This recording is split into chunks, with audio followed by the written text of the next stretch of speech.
अगर कोई chief minister 18 घंटे काम कर रहा है तो पुष्कर सिंह धामी के साथ।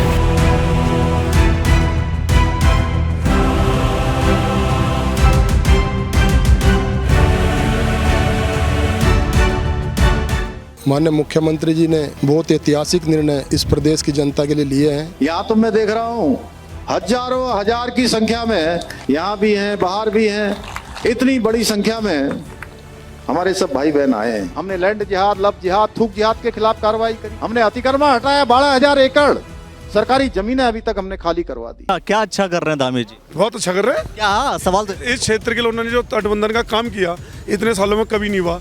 धामी जी ने तुरंत ये पास करवाया। यतीश रंजन जी के बोलने पे उन्होंने ये पूरा बंदा बनवाया। 200 करोड़ रुपए पास कराना बहुत बड़ी बात है। लैंड जिहाद में जिस तरीके से चीज़ों को तोड़ा जा रहा है, अवैध चीज़ों को तोड़ा जा रहा है, वो कह रहे हैं कि सिर्फ मजार और मदरसे ही उन्हें दिख रहे हैं। अतिक्रमण जहाँ भी होगा, जिस किसी का भी होगा, किसी भी कीमत पर बख्शा नहीं जाएगा। क्या बढ़िया काम कर रहे हैं। अब बढ़िया काम किया है, इतनी योजना बनवाए, सड़क बनवाते हैं, योजना बनवाते हैं। माताओं बहनों का तिरस्कार हो रहा था, उसको रोका, बढ़िया ही किया। दोस्तों आप सभी को नमस्कार। आज जो कार्यक्रम है मुख्य सेवक जन चौपाल गाजीवाली में, क्या उद्देश्य क्या है इस पूरे कार्यक्रम का? सीएम साहब आज यहाँ आने वाले हैं। जो ये आज की चौपाल है माननीय मुख्यमंत्री जी की, जनता के द्वार सरकार, जन जन की सरकार, उसी के तहत आज हमारे प्रदेश के मुख्य सेवक माननीय पुष्कर सिंह धामी जी गांव कांगड़ी में आ रहे हैं। और सबसे बड़ी बात है कि अभी पिछले कुछ दिन पहले माननीय मुख्यमंत्री जी ने इन 6 गांव के अंदर एक बहुत ऐतिहासिक काम का शुभारंभ करवाया है। जब उस समय बारिश होती थी तो यहाँ पर बहुत परेशानी होती थी इन 6 गांव के लोगों को। उनकी ज़मीन भी इसमें कट जाती थी और असुरक्षित अपने आप को महसूस करते थे। लगभग वो 200 करोड़ के लगभग वो कार्य है। आज उनका अभिनंदन भी किया जाएगा उस कार्यक्रम को लेकर माननीय मुख्यमंत्री जी का, और उसके साथ साथ कुछ क्षेत्र की जो समस्याएं आएंगी उनका भी समाधान आज इस चौपाल में किया जाएगा। अच्छा, एक तरफ देहरादून में कांग्रेस जो है राजभवन का घेराव कर रही है, दूसरी तरफ जो है स्वागत समारोह कार्यक्रम, उसको आप जो पूरा दिख रहा है कि राजभवन का घेराव कांग्रेस पार्टी कर रही है, उसको आप देख कैसे रहे हैं? वो विपक्ष का काम है, वो अपना काम करें, हम अपना काम करेंगे। माननीय मुख्यमंत्री जी ने बहुत ऐतिहासिक निर्णय इस प्रदेश की जनता के लिए लिए हैं, और इस प्रकार के निर्णय लिए हैं कहीं तो दूसरे हमारे प्रदेश भी इस प्रकार के निर्णय अपने प्रदेश में लगाने की योजना बना रही है। और भूतों ने भविष्यति, मुख्यमंत्री जी का काम करने का तरीका बहुत सहज है, सरल है, और देवभूमि को जिस प्रकार का व्यक्तित्व चाहिए वो सारी खूबियाँ आदरणीय मुख्यमंत्री जी के अंदर हैं। दिन रात मेहनत कर रहे हैं। लेकिन कांग्रेस का जो आरोप है, मतलब ये बता रहा हूँ मैं आपको, कांग्रेस का आरोप साफ तौर पर ये हो रहा है कि मुस्लिम यूनिवर्सिटी को लेकर के जिस तरीके से पूरा डिस्कशन चल रहा है, सीएम साहब ने भी अपने पेज पर वो पूरा प्रस्तुत किया, पूरा दिखाया, बताया कि किस किस तरीके से क्या हो रहा है। लेकिन कांग्रेस पार्टी कह रही है कि कांग्रेस पार्टी का तो कोई रोल ही नहीं है इसके अंदर। आप देखिए, कांग्रेस ने इस देश को कमज़ोर किया है और लोगों को क्षेत्रों में बांटा है, जातियों में बांटा है, बिरादरियों में बांटा है। ये उनका राजनीति करने का मुख्य मुद्दा होता था। लेकिन अब देश और प्रदेश की जनता जाग चुकी है। उनको ये मालूम है कि देश किन हाथों में सुरक्षित है, कौन लोग देश के लिए काम कर रहे हैं, कौन सरकारें देश के लिए काम कर रही हैं। आप कह रहे हैं बीजेपी ने, कांग्रेस ने बांटा, लेकिन कांग्रेस ये कह रही है कि भारतीय जनता पार्टी जो है धर्मवाद कर रही है, धर्म की बात कर रही है, हिंदू मुसलमान कर रही है, और कांग्रेस पार्टी के तमाम नेता इस बात को लेकर खुल करके कह रहे हैं। आप देखिए, जब कोई व्यक्ति शपथ लेता है, सबसे पहले कहता मैं ईश्वर की शपथ लेता हूँ। जो व्यक्ति ईश्वर के बारे में जानते हैं मैं उसको धार्मिक मानता हूँ। कुछ लोग केवल ढकोसला करते हैं। क्यों जी? कुछ लोग मतलब कौन? वही लोग हैं जिसका आप नाम ले रहे हैं। अब उनको भी धार्मिक बातें क्या हैं, धार्मिक लोगों की बात सुननी चाहिए। ये देश सनातन का देश है, सनातन परंपरा को मानने वाला देश है। अब धीरे धीरे हमें कई बार खुशी होती है ये भी अब लोग मंदिरों में जाना शुरू हो गए, क्यों जी, धार्मिक कार्यक्रमों का आयोजन करने लगे हैं। कम से कम हमारी सरकारों से इनको एक गलत चश्मा इनकी आंखों पर था वो हटने तो लगा है। मंगलौर के विधायक हैं काजी निजामुद्दीन जी, वो साफ तौर पर कह रहे हैं कि जैसे मैंने उनसे पूछा कि भाई लैंड जिहाद में जिस तरीके से चीज़ों को तोड़ा जा रहा है, अवैध चीज़ों को तोड़ा जा रहा है, वो कह रहे हैं कि सिर्फ मज़ार और मदरसे ही उन्हें दिख रहे हैं। मतलब वो धार्मिक देखा जा रहा है स्पेशली कि हाँ ये कौन किस धर्म का है उसके अनुसार तोड़ा जा रहा है। क्या सिर्फ मदरसे ही मिले तोड़ने के लिए? धर्म तो केवल एक है, वैदिक सत्य सनातन धर्म। काजी जी जिस बात को धर्म कह रहे हैं वो मजहब है, एक व्यक्ति विशेष के द्वारा बनाया हुआ है। धर्म एक होता है वैदिक सत्य सनातन धर्म, जो सत्य के मार्ग पर चले, जो जैसी चीज़ है उसको वैसा ही प्रकट करे।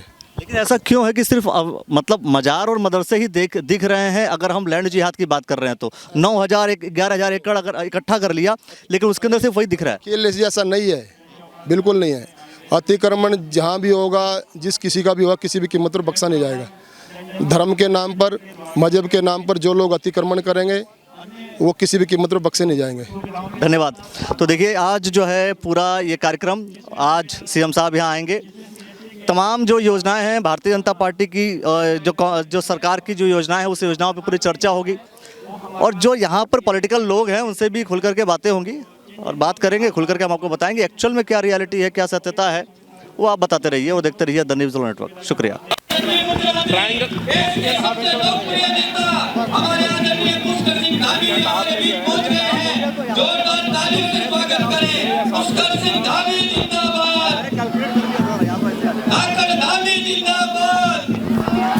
तो देखिए यहाँ पर पुष्कर सिंह धामी जी उपस्थित हो गए हैं, और ये जो कार्यक्रम है जन चौपाल जन जन की सरकार जन जन के द्वार, इस कार्यक्रम को लेकर के आज पुष्कर सिंह धामी जी यहाँ उपस्थित हुए। प्रदेश ऐसा है जिसमें माननीय पुष्कर सिंह धामी जी ने धर्म को एक विशेष ऊर्जा प्रदान की है। आप अभी मैं आपको कहना चाहता हूँ, ये मैं नहीं कह रहा हूँ, अभी 3-4 दिन पहले हम लोग एक सभा में साथ में थे जिसमें भारत के पूर्व राष्ट्रपति सहित कई केंद्रीय मंत्री थे, और सब लोगों ने, मैं ये कहना चाहता हूँ, योगी आदित्यनाथ जी से लेकर के राजनाथ सिंह जी ने भी पुष्कर सिंह धामी के विकास कार्यों की प्रशंसा की। स्वामी यतीश्वरानंद जी महाराज, कुछ जादू तो तुम्हारे पास भी है। मैं आपको कहना चाहता हूँ, क्योंकि मैंने माननीय पुष्कर सिंह धामी जी को बहुत नजदीक से देखा है, बोलते कम है करते ज्यादा है। बोलने वाले बहुत लोग हैं इस देश में। मैं आपको निवेदन करूं, कई ऐसे लोग भी हैं उनके पेट में भी दर्द होता है, लेकिन मैं आपको कहना चाहता हूं, बिना बोले अगर कोई चीफ मिनिस्टर 18 घंटे काम कर रहा है तो पुष्कर सिंह धामी है साहब।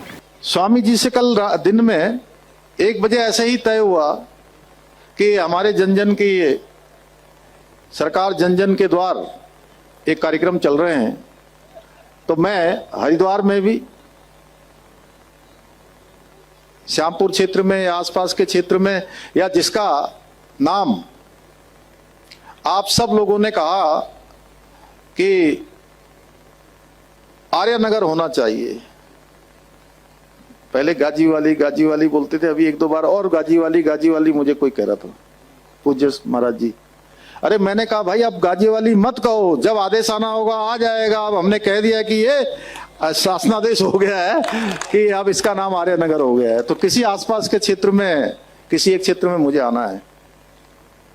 तो सच में मैं आप सबका अपनी ओर से बड़ा अभिनंदन करता हूं। मैं तो सोच रहा था कि स्वामी जी ने चौपाल लगाई है, हमारे जिलाधिकारी जी ने सबको बुलाया होगा, तो 200, 400, 500, 1000, 2000 लोग होंगे। यहां तो मैं देख रहा हूं हजारों हजार की संख्या में, यहां भी हैं, बाहर भी हैं, इतनी बड़ी संख्या में हमारे सब भाई बहन आए हैं। मैं सभी का अभिनंदन करता हूं। हमारे विधायक जी रुड़की से पहुंचे हैं, माननीय प्रदीप बत्रा जी, लगातार तीसरी बार ये उस रुड़की क्षेत्र से लगातार निर्वाचित होकर विधानसभा में रुड़की क्षेत्र की आवाज को बुलंद करते हैं। हमारे जिलाध्यक्ष जी, ये भी हमारे बाल्यकाल के साथी हैं, श्री आशुतोष शर्मा जी, जमदग्नि साहब के चैंपियन साहब, संजय गुप्ता जी तो हैं ही पहले से, इनके क्षेत्र में भी मैं इस बार बहुत दिनों बाद गया। गंगदासपुर, और क्या लोगों का सैलाब। हम तो गए थे वहां बाढ़ को देखने, नाव में बैठ के, ट्रैक्टर में बैठ के, जाने का रास्ता नहीं था, 5-5, 6-6 फुट पानी था, लेकिन ऐसा लग रहा था कि जैसे कोई रैली हो रही हो, वहां पर कोई बड़ा क्या रोड शो हो रहा हो। हमने जन जन की सरकार, जन जन के द्वार, ये कार्यक्रम चलाया, और इस कार्यक्रम के माध्यम से अभी तक 5 लाख से ज्यादा लोग इन जन चौपालों में अपनी सहभागिता कर चुके हैं। महाराज जी, हमारे राज्य में ये अपने आप में राज्य स्थापना के बाद पहला ऐसा कार्यक्रम है जिसमें इतनी बड़ी संख्या में लोग आए हैं। और इसके पीछे हेतु है कि दूर दराज के गांव में, देहात में, सीमांत क्षेत्रों में लोगों को सरकार के पास न जाना पड़े, प्रशासन के पास न जाना पड़े, जिला मुख्यालय न जाना पड़े, राज्य के मुख्यालय देहरादून न जाना पड़े। सरकार और सरकार के प्रशासन के सभी विभाग उनके गांव में जाएं। और हमने प्रत्येक न्याय पंचायत में ऐसे जन सुनवाई के कार्यक्रम जो है 17 दिसंबर से प्रारंभ किए, और 45 दिन का हमने ये कार्यक्रम रखा था। और जगह जगह से डिमांड आने लगी कि इस कार्यक्रम से लोगों को बहुत फायदा हो रहा है, उनके प्रमाण पत्र उनके घर के पास बन रहे हैं, लाभार्थी योजनाएं चाहे भारत सरकार की हो, माननीय प्रधानमंत्री नरेंद्र मोदी जी के द्वारा जो अनेक लाभार्थी योजनाएं गांव के गरीब, मजदूर, वंचित, पीड़ित, जिनको योजनाओं का लाभ नहीं मिल पा रहा है, जिनके जीवन को आगे बढ़ाने के लिए जरूरी है, राज्य सरकार की बहुत सारी योजनाएं हैं, उन सभी योजनाओं का लाभ मिलने लगा। और मैं सबसे पहले कार्यक्रम में मैं रानीखेत में एक चौपाल में मैं सम्मिलित हुआ, और मैंने ऐसे ही जैसे आज मैंने यहाँ पर लगभग 40-50 लोगों से संवाद किया, उनकी आवेदन पत्र लिए, इसी प्रकार जब मैं आवेदन ले रहा था तो एक आवेदन बार बार नाम पुकारे जा रहे थे, मैं खुद बता रहा था, रजिस्टर में लिखवा रहा था और एप्लीकेशन ले रहा था। एक नाम मैंने बार बार पुकारा, वो आए नहीं।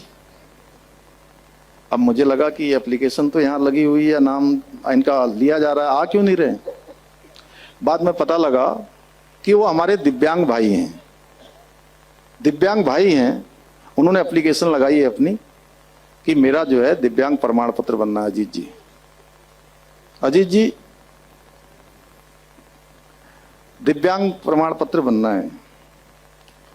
तो मैंने कहा भाई ये तो बड़ी मुश्किल है, दिव्यांग भाई बहन कैसे आएंगे। तब मुझे उन्होंने कहा कि ये चौपाल जब यहाँ की पूरी हो जाएगी, जब ये कार्यक्रम यहाँ संपन्न हो जाएगा, हम सारी मशीनें ले जाकर, सारे डॉक्टर लेकर उनके घर पर जाएंगे और वहीं पर हम सर्टिफिकेट बनाएंगे।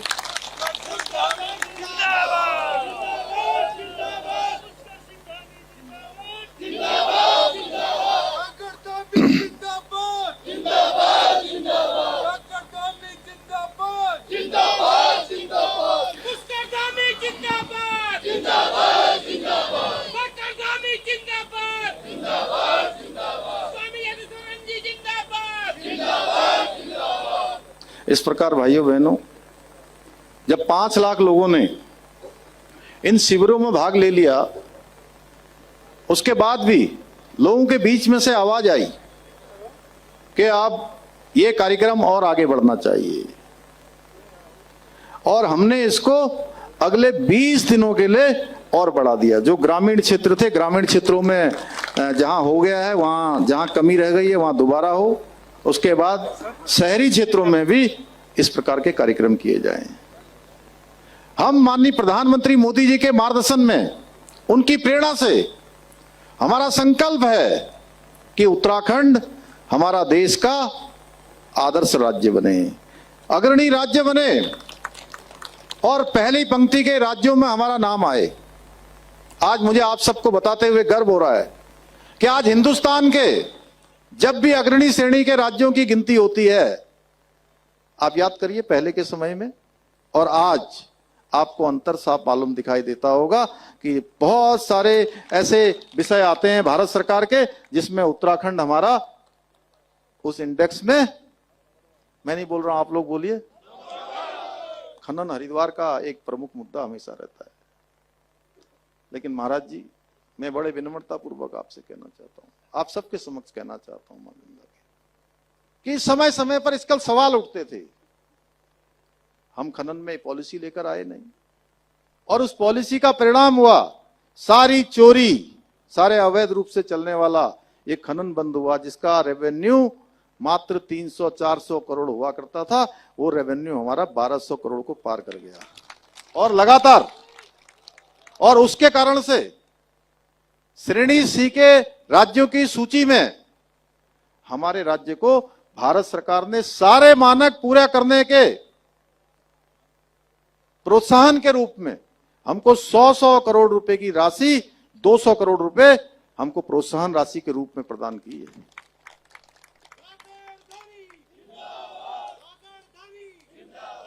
इन्वेस्टर ग्लोबल समिट हमने देहरादून में किया, प्रधानमंत्री जी आए, और प्रधानमंत्री जी की प्रेरणा से हमने 3,56,000 करोड़ के 3,56,000 करोड़ के एमओयू ने साइन किए। और लोग मजाक बनाते थे, कहते थे इन्वेस्टर समिट होती है, पैसा खर्च हो जाता है, एमओयू साइन हो जाते हैं पूज्य महाराज जी, लेकिन धरातल पर नहीं उतरते हैं। आपके आशीर्वाद से, मां गंगा की कृपा से, भगवान के आशीर्वाद से, उनकी कृपा से 3,56,000 करोड़ के एमओयू में से 1 लाख करोड़ से ज्यादा के एमओयू धरातल पर उतर गए, ग्राउंडिंग हो गई।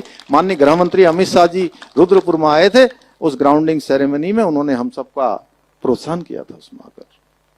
इस प्रकार से आज सिंगल विंडो सिस्टम हो, ईज ऑफ डूइंग बिजनेस हो, ईज ऑफ लिविंग बिजनेस हो, स्टार्टअप का क्षेत्र हो, उद्योग का क्षेत्र हो, तेजी से आगे बढ़ रहा है। तेजी से उत्तराखंड आज हिंदुस्तान के उन राज्यों की श्रेणी में आ गया है जो राज्य बहुत तेजी से जो है काम कर रहे हैं। इसके अतिरिक्त कानून बनाने हो, हमने कानून, चाहे वो यूसीसी का कानून हो, और यूसीसी का कानून महाराज जी यहां बताना बहुत जरूरी है। देखिए, ये जब हम यूसीसी का कानून बनाने लगे, तमाम प्रकार की आवाजें आने लगी, अरे भाई यूसीसी के कानून का प्रावधान भारत का संविधान बनाने वाले जितने संविधान निर्माता थे, बाबा साहब भीमराव अंबेडकर और वो पूरी टीम, अनुच्छेद 44 में इसका प्रावधान करके गए थे कि देश के अंदर रहने वाले, कोई किसी पंथ का हो, किसी जाति का हो, किसी समुदाय का हो, सबके लिए एक समान कानून होना चाहिए। और संविधान निर्माताओं की भावना को सच्ची श्रद्धांजलि देने का काम, उसको धरातल पर उतारने का काम, व्यवहारिक स्तर पर लाने का काम किसी राज्य ने सबसे पहले किया है तो देवभूमि उत्तराखंड ने किया है। देश में बहु विवाह नहीं चलेगा, हलाला नहीं चलेगा, इद्दत नहीं चलेगा। हमने सबकी सुरक्षा का कानून लाए हैं जिसमें बच्चों का भी ध्यान रखा जाएगा। हमारी मातृशक्ति के लिए जो देश की आजादी के 50% हैं, उस 50% आबादी का 100% का कानून लाने का काम हमने किया है, 100% सुरक्षा और सशक्तिकरण लाने का काम किया है।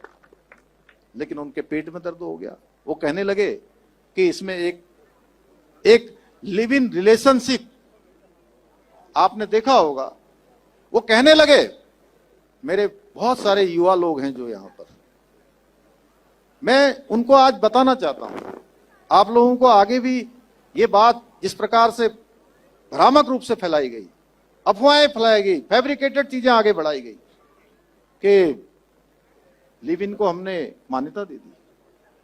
भाइयों बहनों, हमने मान्यता नहीं दी लिव इन को, मान्यता भारत के सर्वोच्च न्यायालय ने दी है, भारत के सर्वोच्च न्यायालय ने दी है, पहले से ही दे रखी है। हमने तो केवल इतना किया है, भारत के, कोई बात नहीं, भारत के सर्वोच्च न्यायालय ने दी है, राज्यों के उच्च न्यायालयों ने दी है, संविधान में उसका प्रावधान हो गया। हमने केवल इतना किया कि आज जो बच्चे ऐसे संबंधों के आधार पर रहते हैं, उनके माता पिता को जरूर जानकारी होनी चाहिए कि उनके बच्चे कहां रहते हैं, क्योंकि ऐसे संबंधों पर रहने वाले बच्चे कई बार अच्छे संबंध होते हैं, कई बार उनके संबंध खराब हो जाते हैं। और आपने सुना होगा, दिल्ली में एक केस हुआ था 2022 में, एक बिटिया श्रद्धा बालकर, आफ्ताब हैवान नाम उस हैवान ने उस हमारी बिटिया श्रद्धा बालकर को उसके टुकड़े टुकड़े करके फ्रिज के अंदर डाल दिए, एक एक टुकड़ा करके जो है जंगल में फेंक कर आने का काम किया। उनके माता पिता सोचते रहे सोशल मीडिया के माध्यम से कि मेरी बेटी जिंदा है। कोई ऐसा हैवान आफ्ताब नाम का अब इस प्रकार की हैवानियत न कर सके, इसका हमने प्रावधान किया है। इसकी शुरुआत हमने उत्तराखंड से की है कि जानकारी हो इस प्रकार का काम, ये तो उनकी सुरक्षा का काम किया है हमने।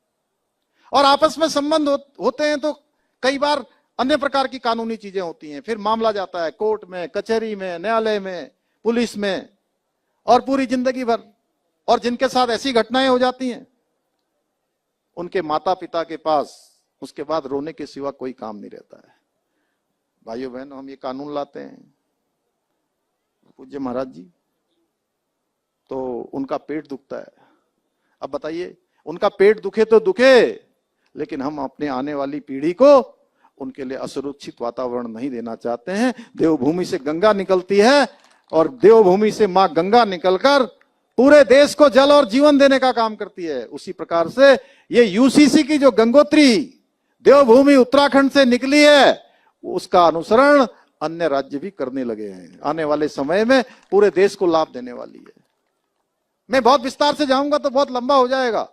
हमने नकल का कानून बनाया, उसके कारण से आज 28,000 हमारे नौजवानों को, गरीब माता पिता के बेटे बेटियों को बिना नकल के, बिना भ्रष्टाचार के, बिना किसी भाई भतीजावाद के, बिना किसी पक्षपात के, पारदर्शिता के आधार पर, योग्यता के आधार पर उनको नौकरियां मिली हैं। और अब 28,000 का आंकड़ा पूरा हो गया है, 2,000 इसमें और जुड़ने वाले हैं। हमने धर्मांतरण रोकने का कानून बनाया, मुझे पूज्य संतगणों ने आशीर्वाद दिया, हमारे देश भर के लोगों ने उसका प्रोत्साहन किया। लेकिन इसमें भी उन्हीं को जो तुष्टीकरण करते थे, तुष्टीकरण की राजनीति करने वाले, वोट बैंक की राजनीति करने वाले, अपने समय में काम न करने वाले, उनको फिर परेशानी हो गई। उनको लगा कि ये काम हम तो कर नहीं पाए, हमारी तो मंशा भी नहीं थी, ये पुष्कर सिंह धामी की सरकार ने कैसे कर दिया, पुष्कर सिंह धामी ने कैसे कर दिया भाई। फिर वही काम, हमने लैंड जिहाद, लब जिहाद, थूक जिहाद के खिलाफ कार्रवाई करी। हमने अतिक्रमण हटाया, 12,000 एकड़ सरकारी जमीनें अभी तक हमने खाली करवा दी।